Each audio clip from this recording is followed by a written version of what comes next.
पंचपाळा सुंटपाडा दिसतो, डिंकवाडा दिसतो, कुठं चालला तरी गवळण म्हणती गवळण गवळण म्हणती गवळणीला पुत्र झाला पुत्र झाला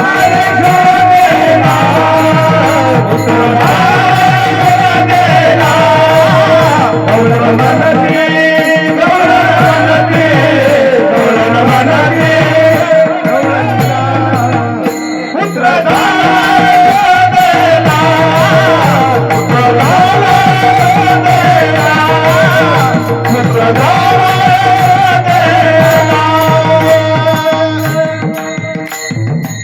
नंदबाबाला मुलगा झाला, यशोदाईला मुलगा झाला म्हणून सगळ्या तिकडं गवळणी धावू लागल्या.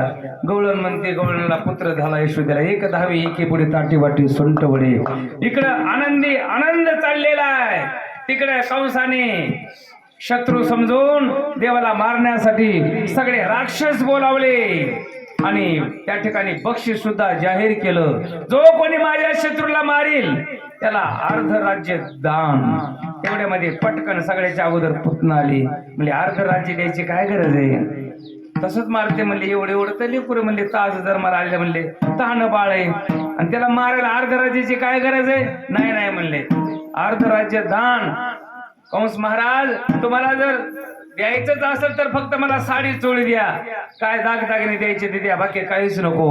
आणि खरंच त्या पुतना पुढे आल्यानंतर पुतणेला वस्त्र भूषण अलंकार लिहायला दिले आणि थाटा माटाने पुतना गोकुळाच्या वाटेने येऊ लागली. त्यावेळेला गावामध्ये प्रवेश केल्याबरोबर प्रत्येक जण म्हणत होते कोणाची पाहुणी असेल, कोणाच्या घरी जात असेल. एवढे भारी भारी अंगावर वस्त्र आहेत, एवढे गळ्यामध्ये दागदागिने, सुवर्ण अलंकार आहेत, कोणाची आसन बघतच होते. असं सुंदर रूप तिने धारण केलं होतं. नामा मने आली नंदाची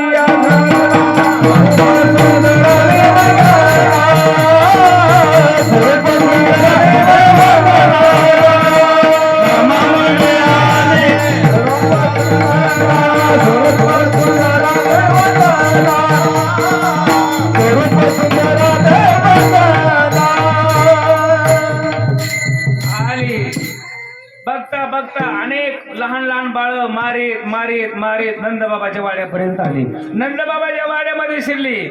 यशोदा माता कामधंदा करत होत्या आणि दारात आल्याबरोबर हाक मारली, यशोदे ए यशोदे.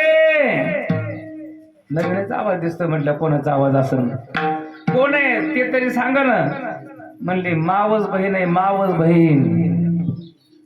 म्हणजे मला तर मावशीच नव्हती, मावस बहीण कुठून आली. म्हणले तुझी मावस मावस मावस बहीण. बरं मावस मावस बहीण. सगळ्या गावाला वस्त्र दिले, भुसलं दिले, गाईचं दान दिलं, सुवर्ण दान, अनेक दान दिलेस. म्हणले मला साधा निरोप सुद्धा दिलं नाहीस. म्हणले गरीबाला विसरलीस वाटतं तू. कुठे बाळ तुझं, बघू दे मला. म्हणले आत्ता झोपले, झोपू दे 5 मिनिटं, तोपर्यंत आराम करा. तोपर्यंत देवाने रडायला सुरुवात केली.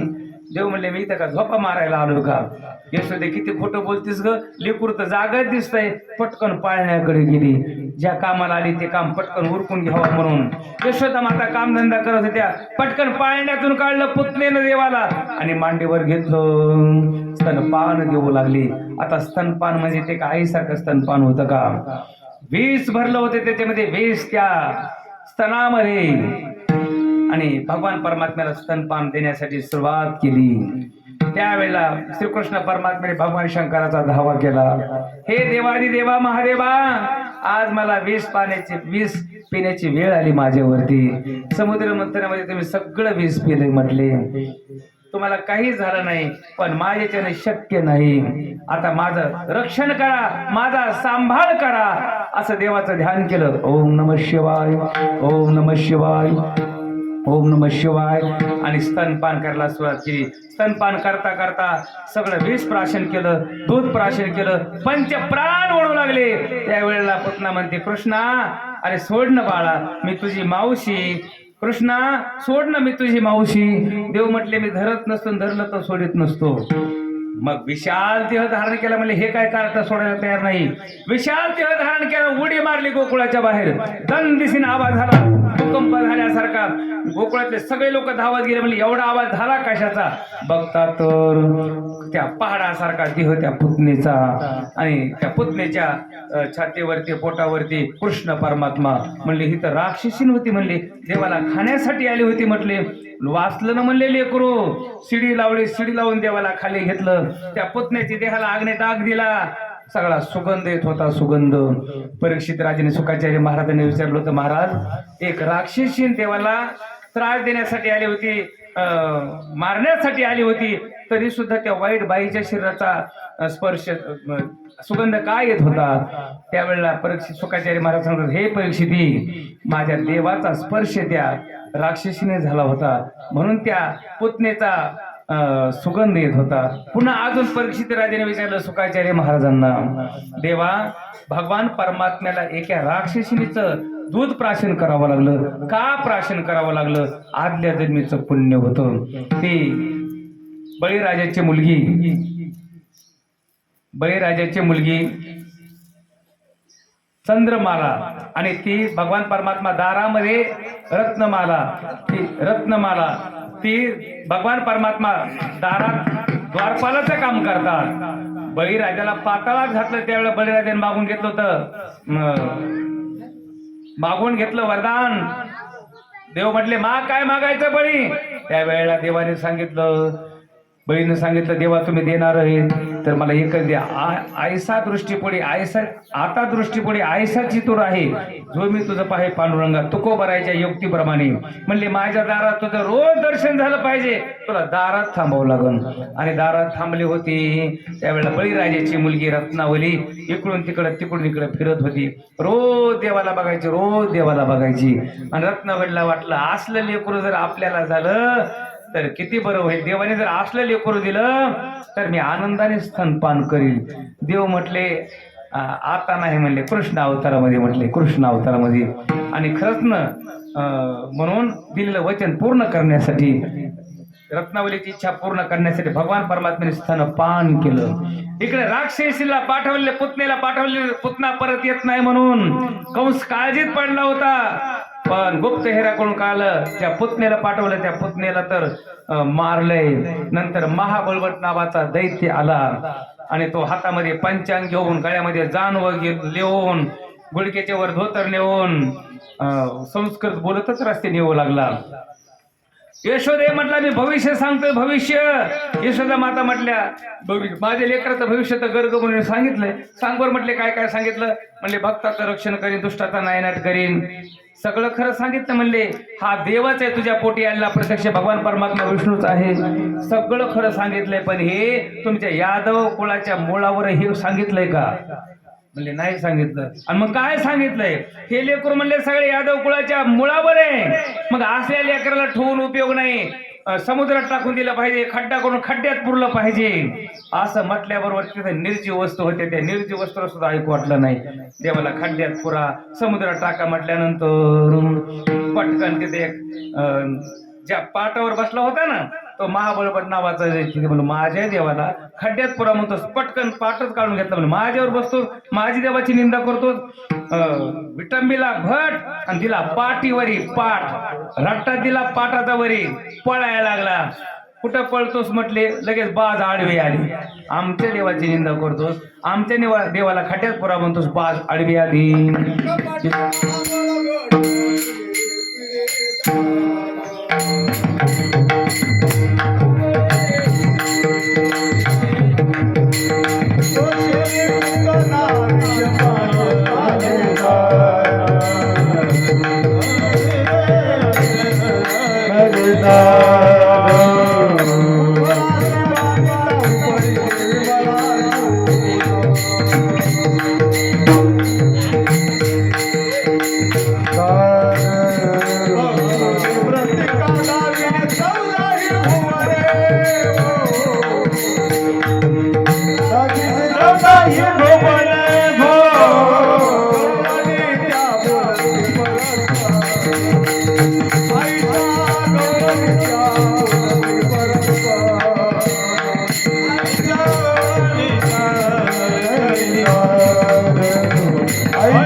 सांगितलं बाप्पाने आणि महाबळ दैत्याचे बी सांगितले, एकाच प्रमाणात दोघांचे बी सांगून टाकलं.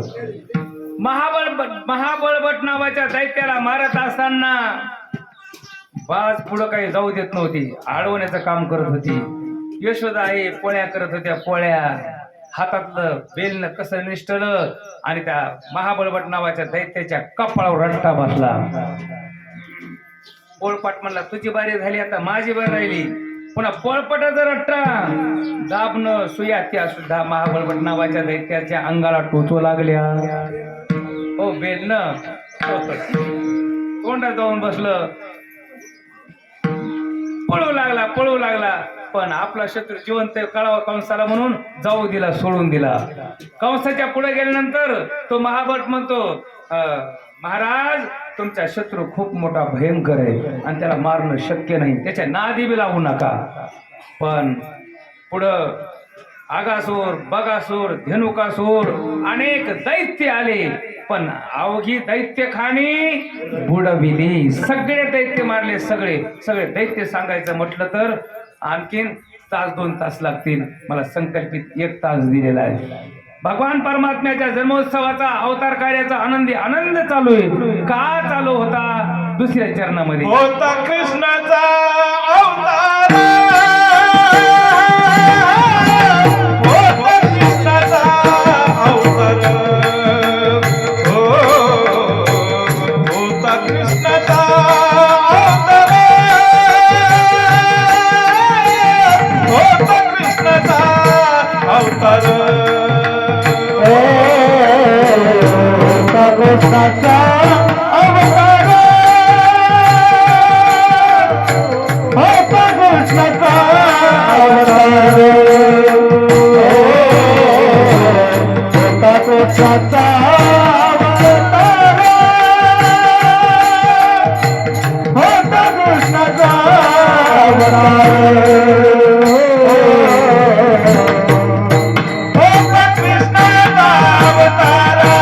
आनंद करते घरा घरा, आनंद करते घरा घरा, कृष्णाचा अवतार, आनंद करते घरा घरा, आनंद करते घरा घरा, आनंद करते घरा घरा.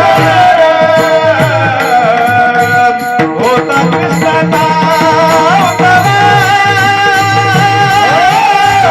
होता कृष्णाचा अवतार,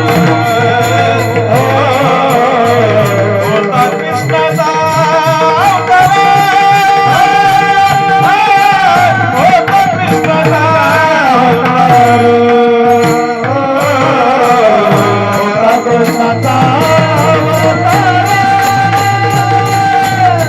होता कृष्णाचा अवतार,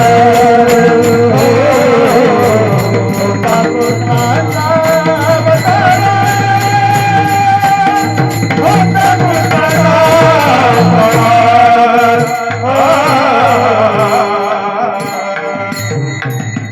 परीक्षित राजाने सुखाचार्य महाराजांना विचारलं, गोकुळामध्ये नंदबाबाच्या घरी, यशोदा मातेच्या घरी 12 दिवस उत्सव चालला, 1200पर्यंत उत्सव चालला. का उत्सव चालला? सुखाचार्य महाराजांनी सांगितलं होतं, श्रीकृष्ण म्हणजे परमात्मा हा देवाचा अवतार होता देवाचा अवतार. आणि एक नंदबाबाच्या यशोदा आईच्याच घरी हा आनंद उत्सव नव्हता, आनंद करीती घरोघर. आणि आनंद व्यक्त करत असताना काय करत होत्या? तिसऱ्या चरणामध्ये सदा नामावाचे गाती, सदा नामावाचे गाती, सदा नामावाचे गाती,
यशोदा मातेच्या घरी नंद बाबाच्या घरी सगळ्या गोकुळातल्या घरोघरी आनंद उत्सव का चालू होता?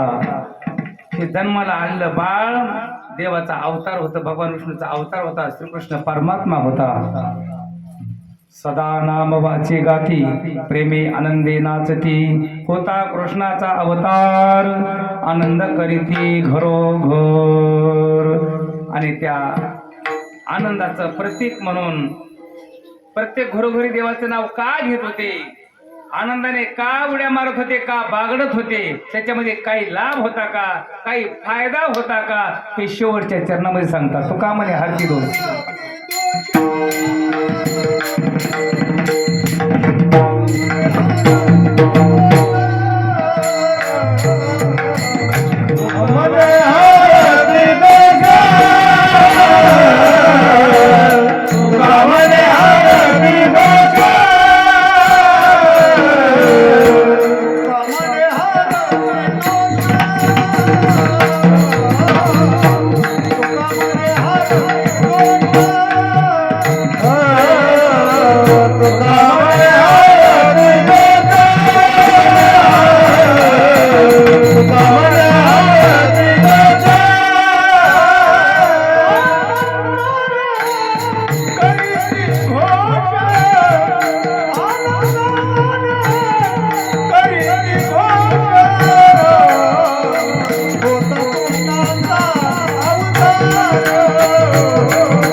परमात्म्याच्या नामस्मरणाने भजणारे अनंत जन्मातले दोष जातात, अनंत जन्मातले दुःख जातात. एक तुम्हाला सत्य पुरावा सांगतो आणि 10-15 मिनिटात शेवट पूर्ण करतो.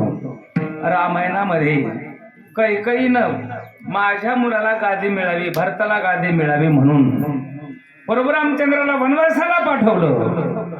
हे ज्या वेळा भरताला कळालं की रामाला वनवासाला पाठवण्यासाठी कारणीभूत माझी आई आहे, त्यावेळेला भरताने कुठला काही न विचार करता माझी आई जिच्या संगतीमध्ये आहे तिचं सगळं हे कटकारस्थान हे भरताला जेव्हा कळलं तेव्हा आईकडे जातो. आईच्या शेजारी ती मंथरा दासी बसलेली असे. त्यावेळेला मंथरा गेल्या गेल्या म्हणते, भरता अरे तुझ्या आईने जे केलंय ते तुझ्या हिताचंच केलंय. तुझ्या आईला कळत नव्हतं. तुझी आई म्हणत होती रामाला गादीवर बसवायचं, रामाला गादीवर बसवायचं, पण ते मी सांगितलं भरता, म्हणलं गादी मिळावी तर माझ्या भरतालाच मिळावी. त्यावेळेला हे शब्द भरताला आवडले नाही. भरताने लात घातली मंथरा दासीच्या कुबड्यामध्ये आणि 4 ठिकाणी वाकडीच करून टाकली. मग पाया पडली, भरता मला माफ कर रे बाबा, आता मी ही वाकडी झाली म्हणली, आता हे मी सरळ होईल का नाही म्हणले, आता केलेल्या कर्माचा भोग म्हणले, आता भोग म्हणले. ज्या वेळेला तुझ्या कर्माचा भोग संपल त्यावेळेला तू आपोआप दुरुस्त होशील, तुझी परत मी भेट घेईन म्हटले नंतर. आणि कृष्ण अवतारामध्ये कंसाला मारल्यानंतर, कंसाला मारण्याच्या अगोदरच म्हणायचं, चंदन लावण्यासाठी रोज मंथरा जी दासी होती ना ती खूप ज्या दासी झाली होती, खूप ज्या दासी. राम अवतारामध्ये मंथरा दासी आणि कृष्ण अवतारामध्ये खूप ज्या दासी. भरताने वाकडी केलेली, काटे घेऊन 2-3 ठिकाणी वाकत वाकत अशी रोज कंसाला चंदन लावायला घेऊन जात होती. इकडं कंस, इकडं आकुर्रा करवी बलरामदादाला श्रीकृष्ण परमात्म्याला गोकुळामध्ये आणलं होतं. वाटामध्ये भेट झाली, टेकत काठी टेकत चालली होती. म्हणले कोण आहेत मावशी, कुठे चाललात म्हणले कंस महाराजाकडे. काय म्हणले तुमच्या हातामध्ये ताटेमध्ये म्हणले चंदन. म्हणले कोणाला म्हणले कंस महाराजाला. लावतात का म्हणले आम्हाला. देवाच्या स्वरूपाला बघितल्या बरोबर तर कंस महाराजाला विसरूनच गेली बाई. म्हणली हो लावते की तुम्हाला. आणि कपाळ भरून श्रीकृष्ण परमात्म्याला चंदन लावलं, कपाळ भरून बलराम दादाला चंदन लावलं आणि निघाली तिकडं. म्हणजे थांबा थांबा तुमची दक्षिणा घेऊन जा, आजपर्यंत आम्ही फोकट कोणाचंच काही घेतलं नाही. म्हणजे नको नको नको बाळांनो तुमची दक्षिणा नको. नाही ना म्हणजे आम्ही फोकट घेतच नाही.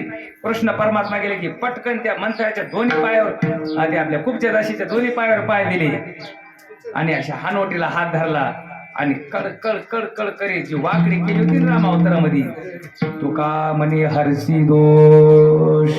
मागच्या जन्मातले जे दोष होतं, जे पाप होतं ते कृष्ण अवतारामध्ये देवाने सगळं घालवलं. तसं तुमच्या आमच्या जन्मामध्ये आम्ही अनेक जन्म घेत घेत या ठिकाणी आलो. आणि मग मागच्या जन्मातलं जे काही दोष आहे, पाप उपपाप महापाप आहे, ते या जन्मामध्ये आपण कृष्ण परमात्म्याचं नामस्मरण केल्यानंतर, देवाचं भजन केल्यानंतर त्या पापातून आम्ही मुक्त होतो. तुका म्हणे हरती दोष आनंदाने करते घोष.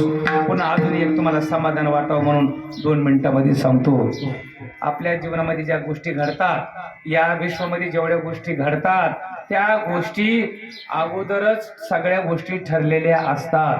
करता हरता तो करविता निमित्त त्या जन बोले बोले. मी त्या दिवशी बोलता बोलता तुम्हाला सांगितलं होतं की प्रत्येक माणूस जन्माला येत असताना 5 गोष्टी सोबत घेऊन आला. त्याच्यातली पहिली गोष्ट म्हणजे मरण. आयुष्य 100 वर्षाचं, 75 वर्षाचं, 50 वर्षाचं, 25 वर्षाचं आयुष्य प्रत्येक जण सोबतच घेऊन येतो. आयुष्याच्या अगोदर कोणाला जाता येत नाही आणि आयुष्याच्या नंतर कोणाला जाता येत नाही. शेकडो तुम्हाला पुरावे देता येतील. म्हणून आपण आज आपला शिवमहापुराण कथा या ठिकाणी ज्ञानयज्ञ सुरू असतानाच मुरली मामाचं देहावसान झालं.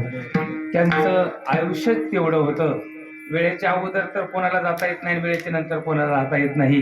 ही घटना लिखित असते, लिखित, आणि सगळं ठरलेलं आहे. तुमचं आमचं सुद्धा. आमचे विष्णू अण्णा सुंदर प्रमाण देतात. मृत्यून विचारी गुणदोषावर देश विदेश करीतो नाश तात्काळ. न म्हणे देश विदेश. आपल्या महाराष्ट्रातला माणूस कर्नाटकात गेलाय का आंध्रात गेलाय त्याचा विचार करत नाही. ज्या ठिकाणी शरीराचे श्वास शेवटचा श्वास संपतो त्याच ठिकाणी देह टाकावा लागतो. नकळे मृत्यूची कैसी घडविल बोलते नकळे मृत्यूची कैसी घडविल बोलते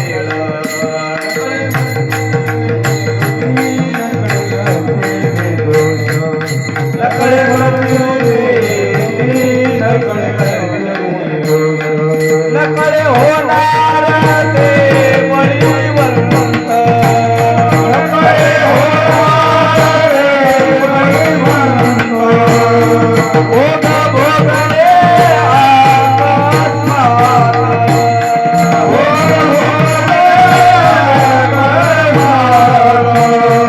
नकळे मृत्यू कैसे घडविल कोण वेळा नकळे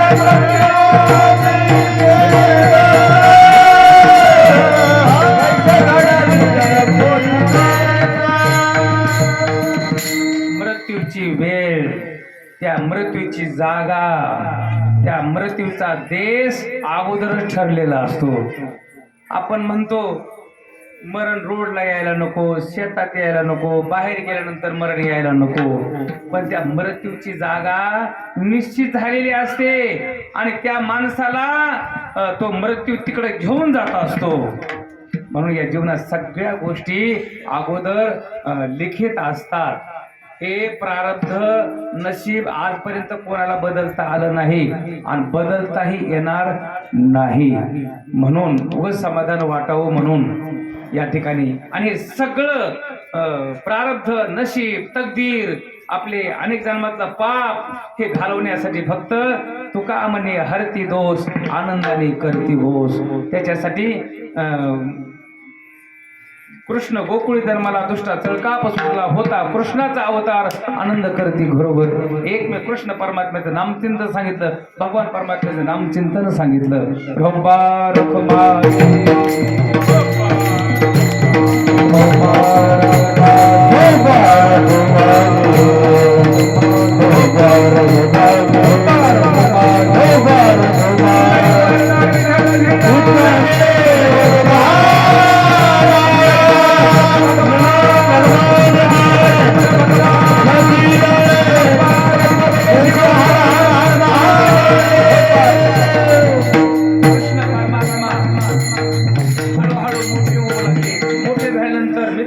त्यांनी जमवलं.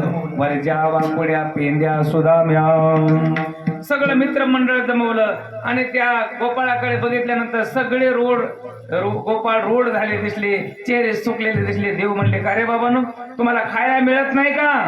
ते म्हणजे सगळं भरपूर आहे आमच्या घरी पण आमची आई आम्हाला खायला देत नाही. म्हणले आई जर खायला देत नसेल तर मग चोऱ्या करू चोऱ्या. आता तुम्ही माझ्या मागे या.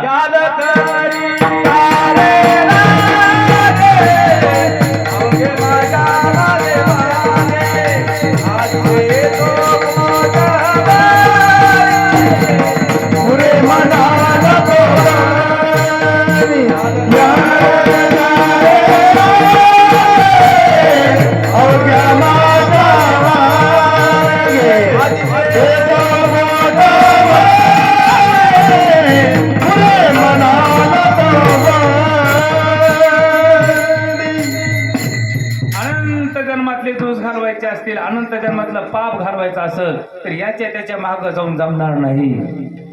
देवाच्या मागं जावं लागेल. ज्या मार्गाने देव गेले, भगवान परमात्मा गेले, ज्या मार्गाने साधू संत गेले त्या मार्गाने जावं लागेल. मग आपल्याला पोटभर मिळेल. पोटभर मिळेल म्हणजे हा जीव शिवरूप होईल, यालाच पोटभर म्हणतात. आणि कृष्ण परमात्म्याने सगळ्यांना सांगितलं चला आता माझ्या मागे या, तुम्हाला लागल एवढं तुम्हाला खायला देतो.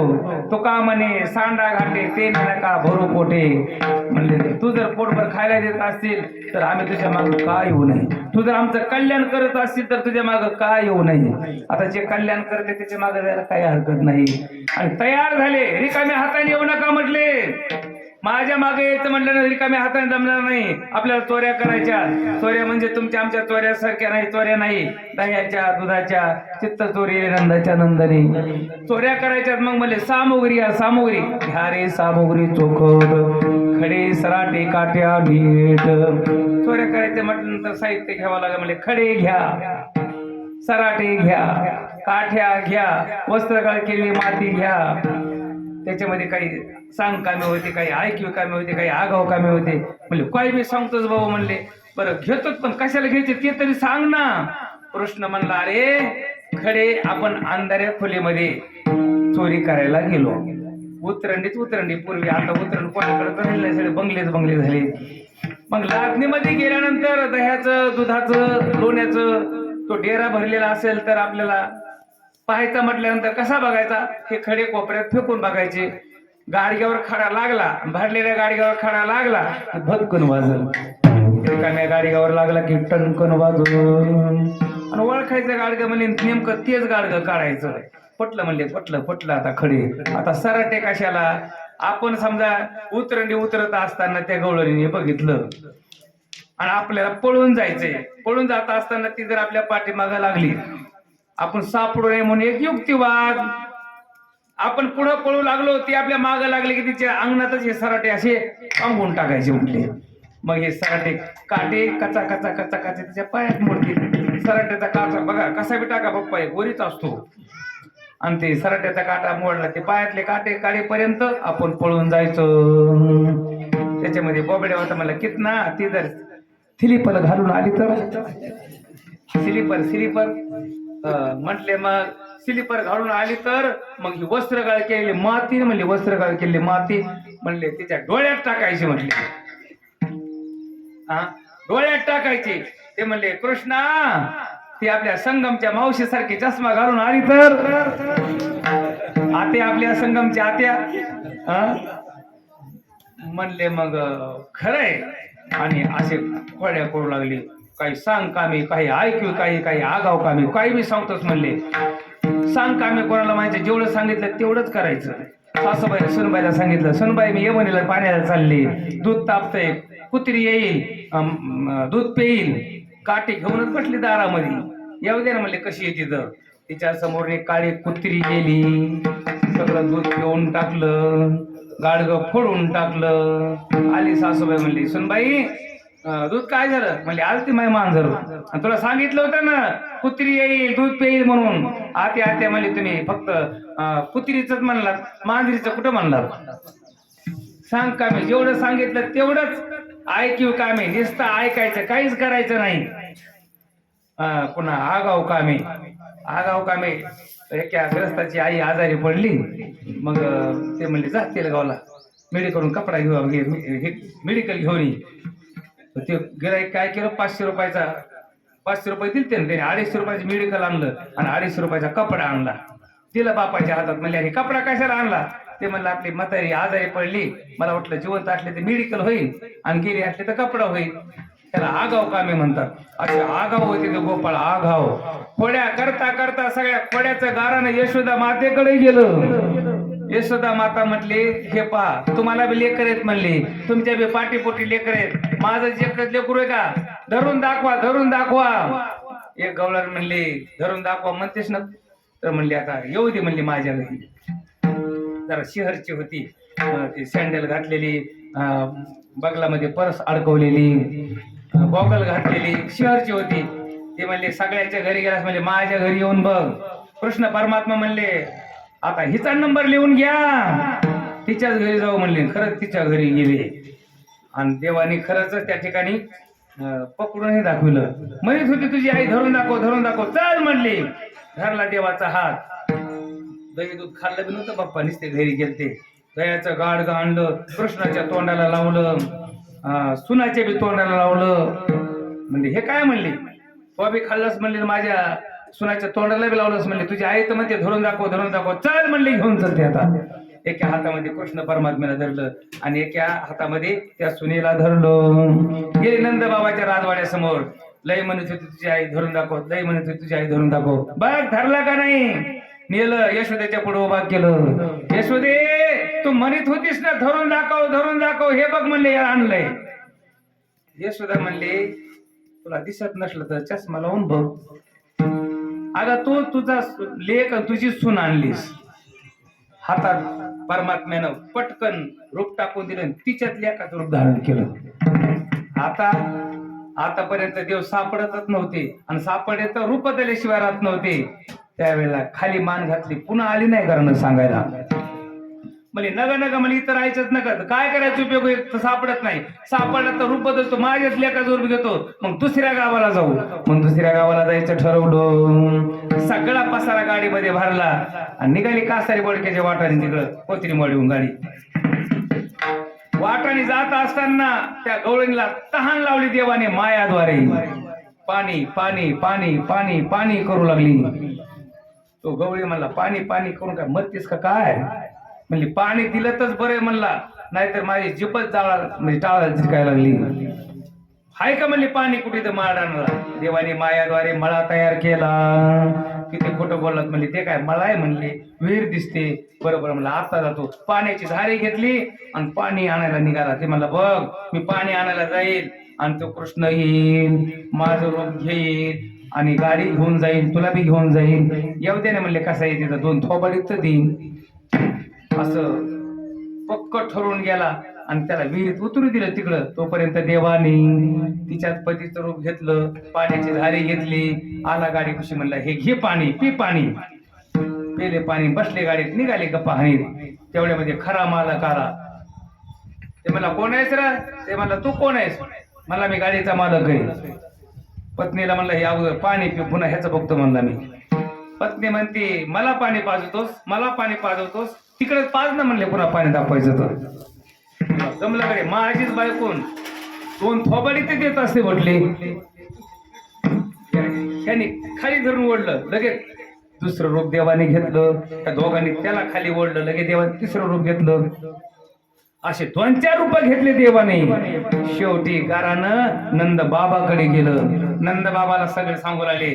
खरा मालक होता ते म्हणलं नंद बाबा तुमचा कृष्ण खोड्या करतो म्हणून मी तुमच्या कृष्णाच्या भेन दुसऱ्या गावाला जाऊ लागलो. परंतु तिथंही तुमच्या कृष्णानं माझं रूप घेतलं. माझी गाडी पळून नेण्याचा प्रयत्न केला, माझी पत्नी पळून नेण्याचा प्रयत्न केला. हे म्हणतो माझी पत्नी, ते म्हणतो माझी पत्नी. नंदबाबा म्हणले सगळेजण एक रेषेमध्ये एका रांगेमध्ये उभा राहा. 25 फूट लांबीचा खड्डा, 25 फूट रुंदीचा खड्डा आणि 50 फूट खाली खोल खड्डा. खूप मोठा खड्डा होता. नंदबाबा म्हणले थांबा, कोणी म्हणू नका, माझी सगळेच म्हणतात म्हणले. पण अलीकडच्याकडून पलीकडच्या कडेला जो कोणी उडी मारेल, खूप मोठा खड्डा आहे, 25 फूट लांबीचा खड्डा आहे. जो कोणी पलकड उडी मारीन खरी त्याची बायको. आता त्या बाईचा खरा पती होता पप्पा, तो पटकन खाली बसला. ते मला उडी काय जात नाही आणि बायको काय मिळत नाही. उडी मारायला गेलो आणि उडी जर विहिरीत पडली तर मारावं लागल. मारण्यापेक्षा म्हणला गेली तर बायको जाऊ द्या ना मग. आणि खरंच खाली बसला त्या आणि ह्या ठिकाणी पटापटा उड्या मारल्या, पलीकडे गेले. नंदबाबांनी ओळखला आता खरा हाच बाईचा पती. जा तुझीच पत्नी. देव म्हणले नाही, हा अजिबात नाही. जाशील का म्हणले दुसऱ्या गावाला गोकुळ सोडून. म्हणलं नाही, चल हो मग माघारी. अशा अनेक प्रकारच्या खोड्या केल्या. यशोदा माता म्हणली बास झाला आता, तू गावात राहण्याचा राहायची तर नाही. उद्या जाई राणा, उद्या जाई राणा, उद्या जाई राणा, उद्या जाई राणा.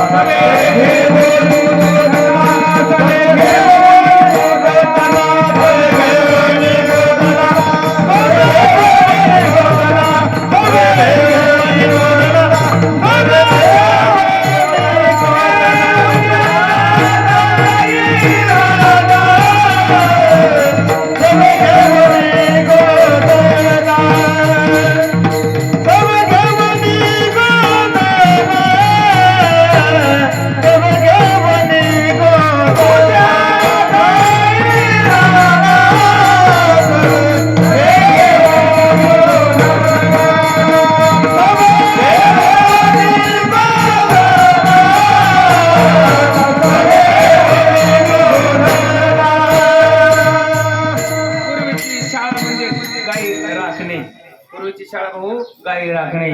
सगळे सवंगडे कधी जमा केले, वरच्या भाकुड्या पेंद्या सुदाम्या, आणि देव निघाले शाळेमध्ये. गाई राखणे म्हणजे शाळा.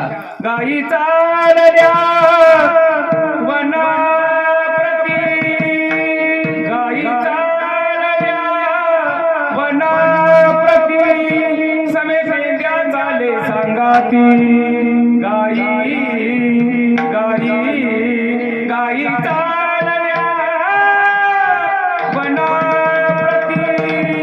सगळे गोपाळ यमुनेच्या काठावर गेले. त्या ठिकाणी अनेक प्रकारचे खेळ, हमामा होत होतो, उंबरी, अनेक प्रकारचे खेळ खेळले. खेळ खेळल्यानंतर गोपाळ म्हणले, देवा खांदे भार पोटे भोग, काय खेळायचे सुख. भोका लागल्या. देव म्हणले भोका लागल्या तर म्हणले मग चला वळवू गाई. चला वळवू गाई, चला वळवू गाई, चला वळवू गाई.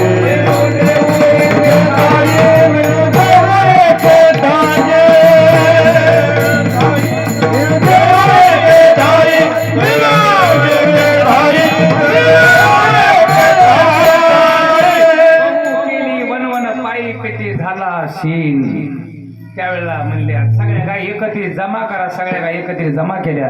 देवाने सांगितलं सगळेजण आपापल्या शिदोऱ्या आणा. देवाने कोणत्या शिदोऱ्या आणायला लावल्या. 2 मिनिटं संतो कीर्तन सेवा पूर्ण करतो. आणा आपली शिदोरी, ही बी पुढे आणा. भगवान परमात्म्याने अनेक जन्मातलं पाप पुण्यरूपी जी शिदोरी होती, त्या सगळ्या भगवान परमात्म्याने पाप पुण्याच्या शिदोऱ्या देवाने एकत्रित जमा करायला लावल्या. एक गोपाळ म्हणला तरी तुका म्हणे हरी, माझे कोणी नाही घरी, नका गुरुदुरी मज पाया वेगळे. देवाने कर्मरूपी शिदोऱ्या एकत्रित जमा करायला लावल्या आणि सर्वांना त्या कर्मातून मुक्त केलं. आणि त्याचं वर्णन श्रीमद भागवत महापुराणामध्ये केलं, एका श्लोकामध्ये केलं. बिभ्रत बेनो जठर पटायो शृंग बेते जकक्षे, वामे पानो मस्रन कवलम दत्थलान गोलिशो, तिष्ठन मध्ये सुपरिहसो हासिन रमवी, स्वर्गे लोक मिशिते भोजो, यज्ञ भोगपाल केली. गोपाल कृष्ण भगवान की